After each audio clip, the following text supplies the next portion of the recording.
नमस्ते। आप सभी से अनुरोध है कि कृपया हमारे चैनल को सब्सक्राइब करें, वीडियो को लाइक करें, हमें पत्रम पुष्पम के साथ सहयोग करें और हमारी मर्चेंडाइज को आप क्रय कर सकते हैं हमारे समर ऑप्शंस को, और उसके लिए डिस्क्रिप्शन में लिंक दिया हुआ है। पाकिस्तान ने अपनी जीत का ऐलान कर दिया, और कैसे किया? आसिम मुनीर को फील्ड मार्शल बना के। जी हाँ भाई, बार बार वो लोग कह रहे थे कि हम जीते हैं, हम जीते हैं। इधर से राहुल गांधी भी बार बार यही कहने का प्रयास कर रहे थे कि भाई पाकिस्तान जीत गया है, लेकिन कोई मान नहीं रहा था।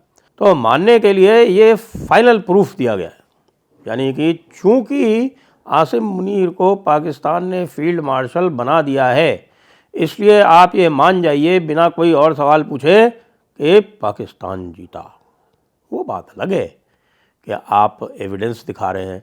एविडेंस का कोई मतलब नहीं होता। इस्लाम में जो किताब में लिखा वही सही, बिल्कुल पक्की बात है, और जो आलिम उलमा ने कह दिया वही सही।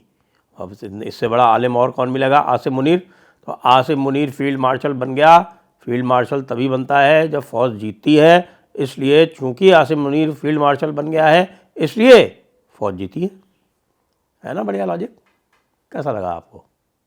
ये वही वाली बात है कि साहब के स्काई न्यूज़ ने कहा कि साहब हमको तो देखिए पीटीवी वालों ने बताया है कि वो एक हमने जहाज़ मार गिराया, और उसके बाद पीटीवी वाले कहते हैं कि भाई देखिए हमको तो स्काई न्यूज़ वालों ने बताया, और चूँकि स्काई न्यूज़ वालों ने बताया इसलिए ख़बर सही है।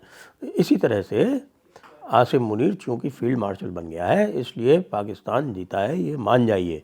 ये अलग बात है, ये अलग बात है कि आसिम मुनीर ने बहुत बड़ा काम किया। उसकी जानते हैं जीत क्या थी? बिल्कुल ठीक याह्या खान की तरह। याह्या खान ने पंजाब बचा लिया। कैसे? बंगाल में 93,000 फौजियों को सरेंडर करा के। इसी तरह से इस बार आसिम मुनीर ने भी पंजाब बचा लिया।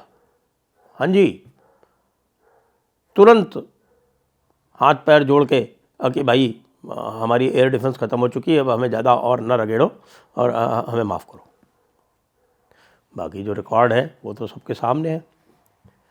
अब 95 कन्फर्म्ड फौजी मरे हैं। 95, ज़्यादा नहीं, केवल 95, और 100 से ज़्यादा जिहादी मरे हैं। तो ये तो इनके मरने का हिसाब किताब है। उसके बाद एयर डिफेंस पूरा नष्ट हुआ है, कुछ भी नहीं बचा है एयर डिफेंस में। एयर डिफेंस कहीं बचा हो तो भाई पेशावर के पास अफ़गानिस्तान की तरफ जो एयर डिफेंस लगा रखा है वो बचा हो तो बचाओ, बाकी कुछ भी नहीं बचा। आप जहाँ चाहिए वहाँ अब हेलीकॉप्टर भी लेके चले जाइए तो भी वो आपको आप रोक नहीं सकते, है ही नहीं। सारे रेडार नष्ट। अमेरिकन रेडार बड़े बड़े लगा रखे थे भाई, TRP 77, वो नष्ट।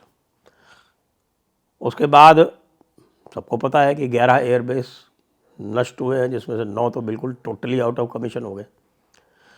सबको पता है कि भाई 7 जहाज नष्ट हुए हैं, और 7 में से 4 जो है वो हैंगर्स में हुए, जिनकी पक्की जानकारी है।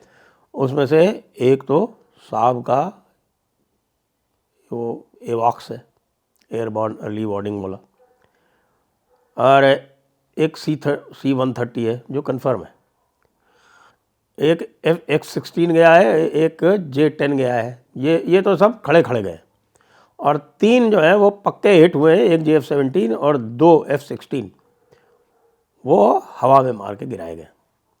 तो ये 7 कन्फर्म्ड है, लेकिन कुछ लोग कह रहे हैं कि साहब 11 तक इनकी संख्या जा सकती है, जैसे जैसे भारत अब उसके बारे में पूरी जानकारी इकट्ठा कर रहा है और जानकारी इकट्ठा करके बाद में बताएगा। तो ये इनके बड़े बड़े कारनामे हैं, ये बड़े बड़े इनके अचीवमेंट्स हैं, और पूरा का पूरा जो नेवल जो कोस्ट है और जो सारी नेवल डिफेंसेस है वो भी समाप्त कर दी गई, क्योंकि कराची की जो डिफेंस थी वो भी उड़ा दी गई। वो भी ड्रोन नहीं उड़ा दी जाके। तो गजब के ड्रोन बनाए भाई भारत ने इस बार। कहीं भी चले जाते हैं, 1000 2,000 किलोमीटर अंदर जाके, पेशावर में, अटक में, काला चिट्टा में, कराची में, जहाँ देखो वहाँ जाके, और ख़ास तौर से जो रेडार स्टेशन है उनको नष्ट करने के लिए तो बिल्कुल पक्का हिसाब किताब बना रखा है।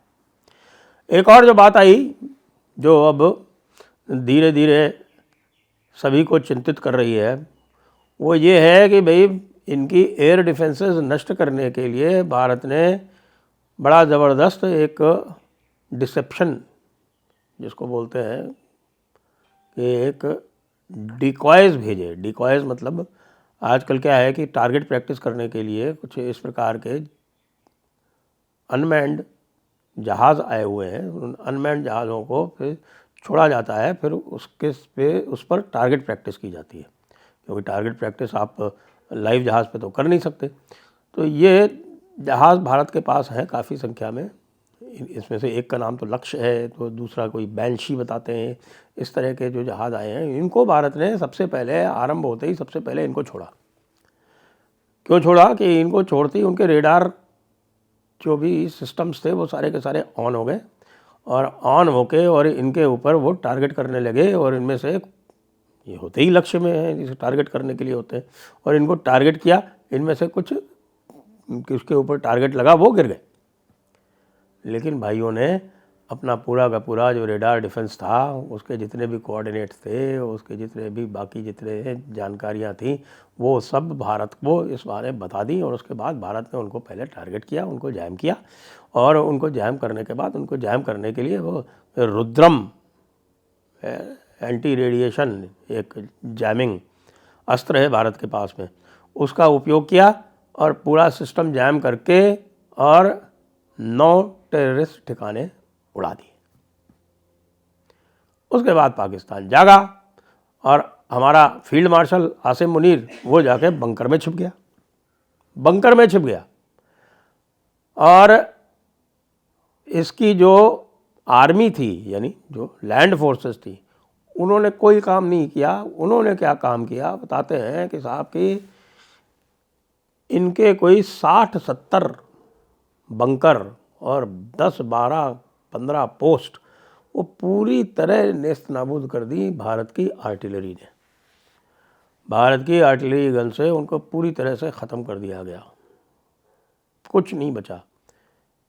इस समय LOC पर भी ये स्थिति है कि ये वहाँ नंगे बैठे हैं विदाउट कवर, कोई किसी भी प्रकार के इनके पास डिफेंस नहीं है। सारी पोस्टें उड़ा दी गई। सियालकोट क्षेत्र में वहाँ भी पोस्टें सारी उड़ा दी गई। वहाँ से तो वैसे भी खबर आई थी कि उनके जो रेंजर्स हैं वो अपनी पोस्ट छोड़ छोड़ के भाग चुके हैं, और वहाँ आर्मी जो है वो जाने की कोशिश कर रही है, पहुँच नहीं पा रही है। इसीलिए हम कह रहे थे मोदी जी से कि यार आप काहे ये जो है ये बीच में रोक दिए। ये जब इनका ये हाल हो गया था कि इनके पूरा का पूरा जो न्यूक्लियर मिसाइल जो थी, इनकी जो डिलीवरी सिस्टम था, उसको आपने ख़त्म कर दिया था। और ना केवल ये जहाँ से ये न्यूक्लियर बॉम्ब निकालने वाले थे उसकी एंट्रेंस पे आपने बॉम्ब मार दिया था, तो उसके बाद इनको छोड़ा काहे को? क्या किया? क्या अमेरिका ने कोई गारंटी दी है क्या कि इनके जितने भी न्यूक्लियर वेपन्स हैं उसको निकाल के बाहर ले जाएंगे? क्योंकि चर्चा तो अब ये हो रही है कि साहब के जो यहाँ न्यूक्लियर वेपन्स है वो न्यूक्लियर वेपन स्टोरेज कर रखा था पाकिस्तान में, वो अमेरिका का था। इनकी तो औकात नहीं थी, ये कहाँ से बनाते? ये सब खाली फर्जी कहानियाँ सुनाई गई कि साहब AQ खान जो है वो कोई डिज़ाइन लेके आ गए और AQ खान के डिज़ाइन से इन लोगों ने न्यूक्लियर बॉम्ब बना लिया, चोरी चोरी यूरेनियम एनरिच कर लिया है, वो सब कर लिया। कुछ नहीं हुआ। वो सब अमेरिका ने सप्लाई किया इनको। जिस टाइम इनका झगड़ा चल रहा था रूस से, तो यहाँ पर वो वेपन स्टोरेज किया USA ने, और उस वेपन स्टोरेज को जब भारत ने हिट करना शुरू किया, क्यों? क्योंकि भारत और पाकिस्तान में एक समझौता है जिसके अनुसार हर वर्ष वो आपस में जो उनकी न्यूक्लियर फैसिलिटीज़ हैं और जो उनके न्यूक्लियर स्टोरेज, वेपन स्टोरेज इत्यादि जो हैं, उनकी सबकी सूचियाँ जो हैं वो एक्सचेंज करते हैं। उसमें इन्होंने ये जकोबाबाद वाली और ये किराना हिल्स वाली ये सब नहीं दिखा रखी थी। तभी आपने देखा होगा कि किस तरह से एयर मार्शल भारती ने कहा किराना हिल्स, हमें तो पता ही नहीं है किराना हिल्स क्या है, और यहाँ पर अच्छा न्यूक्लियर वेपन्स भी हैं, थैंक यू फॉर इन्फॉर्मिंग अस। ये उनका रिएक्शन था। वो इसीलिए था क्योंकि ऑफिशियली आज तक इन्होंने ये एक्नॉलेज नहीं कर रखा है। तो अब आसिम मुनीर से लोग ये पूछ रहे हैं कि भाई आसिम मुनीर, ठीक है, तूने फटाफट पंजाब को सरेंडर करके और अब फटाफट सरेंडर करके पंजाब को बचा लिया, लेकिन तेरी आर्मी तो लड़ी ही नहीं, लड़ाई तो सारी की सारी एयरफोर्स ने करी थी। तो वो एयरफोर्स वाले जो ज़हीर बाबू हैं उनको काहे को छोड़ दिया? उनको भी तो मार्शल ऑफ द एयरफोर्स बना देते। एडमिरल तो खैर अभी तक आए ही नहीं तो वही मार्शल ऑफ द फ्लीट बन जाते, क्योंकि भारत में तो बने हैं ना मार्शल ऑफ द एयरफोर्स हमारे Arjun Singh ji marshal of the air force है। तो वो एयरफोर्स जिसने तो लड़ाई लड़ी, जिसने तो मार खाई, जिसने तो लॉस खाए, उसके चीफ को तो सुना रिटायर करने जा रहे हैं। और आसिम मुनीर जो है वो फील्ड मार्शल बन गया है। वैसे हमारे अजय रैना जी कहते हैं कि भाई फील्ड मार्शल जो है वो सेरिमोनियल पोस्ट होती है, तो ये ऐसा तो नहीं है कि कहीं इसको हटाने का प्रोग्राम बनाया जा रहा हो। लेकिन अभी तो भाई अब फील्ड मार्शल है, आपके पास फील्ड मार्शल मानेकशॉ थे तो क्या हुआ, वो बहुत प्रसिद्ध रहे होंगे, वो जीते हुए फील्ड मार्शल रहे होंगे। अब लो तुम, अब हारा हुआ फील्ड मार्शल जब तुम्हारे सामने खड़ा होगा इंडिया वालों, तब तुमको लगेगा कि भाई हम कहाँ फंस गए। ये तो हिस्ट्री की टेक्स्ट बुक्स में कभी हार ही नहीं सकते, कुछ भी कर लो ये तो जीतेंगे ही जीतेंगे, जैसे कि हमारा फील्ड मार्शल जीत गया। जय हिंद, जय भारत, वंदे मातरम।